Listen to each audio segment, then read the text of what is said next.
Welcome bank माय channel reaction वाली मोहिनी की channel में आप सभी का स्वागत है। सो गाइस, आज मैं बहुत प्यारा सा सॉन्ग लेके आ गई हूँ आप लोगों के लिए। उसमें मैं रिएक्शन करने वाली हूँ और बहुत मज़ा आता है आपको हमारे रिएक्शन में। मेरे को कुछ कमेंट आने लगे हैं। तो गाने का नाम है एक ही गो दिल केकरा का दी, मतलब एक ही दिल है, किस किस को दे।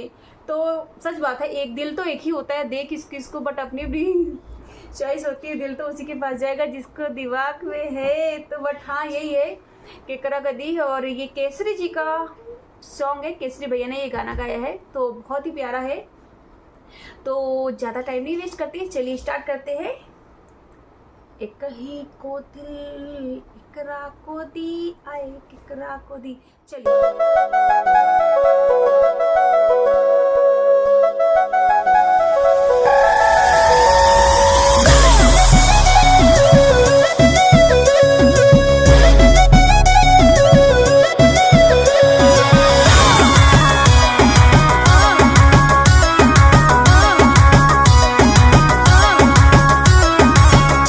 राजा जानी को रहन मोहन मानी, तोहर याद पे हम भइनी दीवानी। हाँ, ए राजा जानी को रहन मन मानी, तोहर याद पे हम भइनी दीवानी। धइल प्यार होता खत्म के हुना बाटे, तोहर जोश जेकरा के दी, एकरा के दी की वो करा के दी।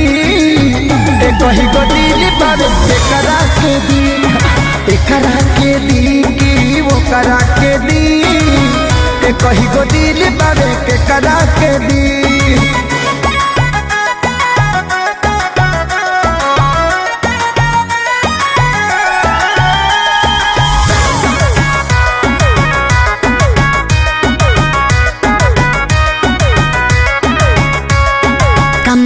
आसान बना लो, हमके अपन जान बना लो। हमरे ही नमवा से अपन पहचान बना लो।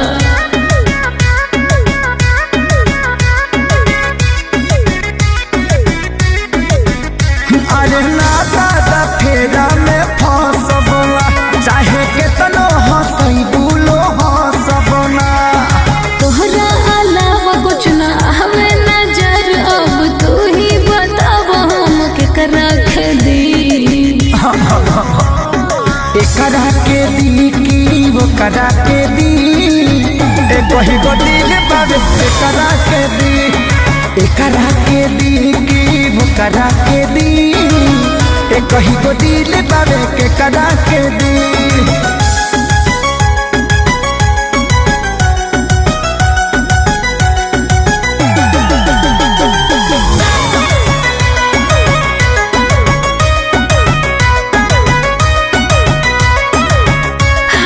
देह में जुनून मिली, मन के सुकून मिली। प्यार को के देखो राजा, तोहरा बड़ी पून मिली।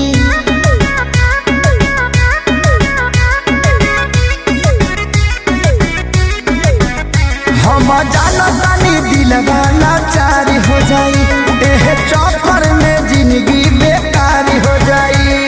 चढ़ली जवानी मारता उफानी, ऊ पहिया बहताव हम से करा के दी। बाबू सकिना एकरा के दी की वो करा के दी। एक ही गो दिल पर एकरा के दी, एकरा के दी की वो करा के दी। एक ही गो दिल पर एकरा के दी। बताओ ना, केसरी जी ने तो सच में झुमाई दिया। अब दिल तो एक ही था, वो बेचारे दे भी तो किसको किसको दे।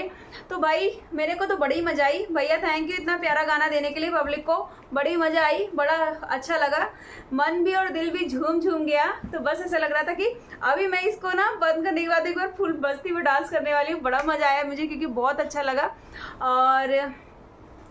और ऐसी प्यारे प्यारे वीडियोस देखने के लिए, मेरे रिएक्शन अच्छे लगते हो तो आप प्लीज़ मुझे लाइक कमेंट शेयर करें और चैनल को सब्सक्राइब कर दें। चैनल न्यू है अभी, तो आप लोग का प्यार और सपोर्ट बना रहेगा तो डेली वीडियोस ऐसे ही मैं अपलोड करती रहूँगी। और अभी के लिए bye bye and take care, love you my.